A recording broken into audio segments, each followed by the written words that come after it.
My name is Bobby Thompson.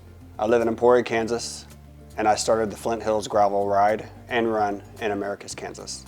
So I started the Flint Hills Gravel Ride in April of 2021 was the first year of the event. The Flint Hills Gravel Ride consists of, we have 3 distances. We have 120 miles, we have 85 miles, and we have 35 miles. The 120 miles is a little bit unique because it's a throwback to an older generation before cell phones. The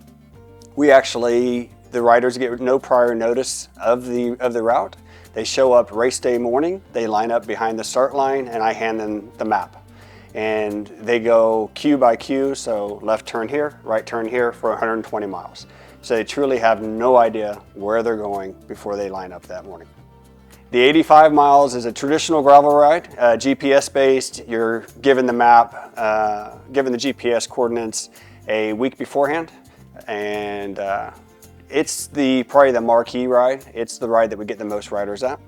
The 35 miles is definitely billed as, you can think of it as a beginner's ride, but it does have enough elements that it can be just as challenging as you make it.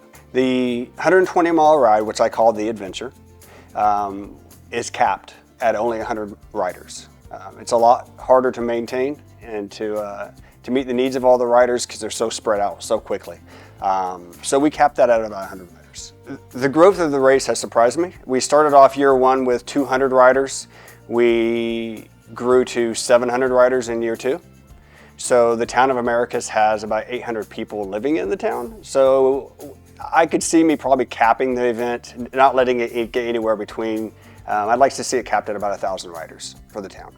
So I think a lot of riders really enjoy showing up to the small town vibe. Small town atmosphere seems to fit with gravel pretty well. Americus is it's a unique situation because it has a town center park square right in the middle of it, which allows us to have the race in the middle of town. But it's small enough that within 3 or 4 blocks we can be out on the gravel roads, so we can immediately be out of town. When you come in, you get the nice square set up, and then you can visit the downtown businesses, the restaurants, that kind of thing while you're there. So in 2022 we had a 5K and a 10K, and I'm not a runner per se myself.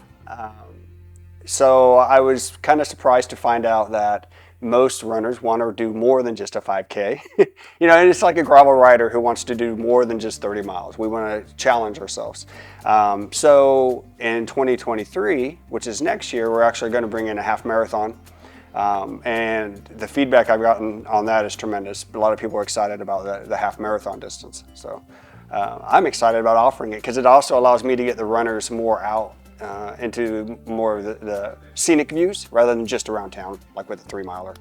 I mean, the whole point of these rides is to benefit the community around here.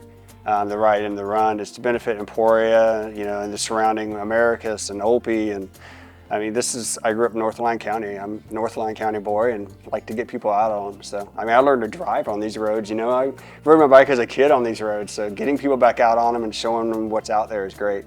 We tend to get kind of caught up, I think, between work and home. You make that little mile drive and that's it. So yeah, if I can get people out there and enjoying the back roads without getting in the way of people who use those back roads for work. Yeah, 2023, like I say, I would love to at least meet the 700 people that we had last year coming to the town of Americus. Quite a bit busier now. I started a second race in Alma, Kansas, which is just down the road about a mile. That is a summer event. So between the 2 events, my spring and my summer keeps pretty busy. Planning for those events, bringing in sponsors, making connections, that kind of thing. Not to mention traveling myself. I love getting on the bike and finding new places to go.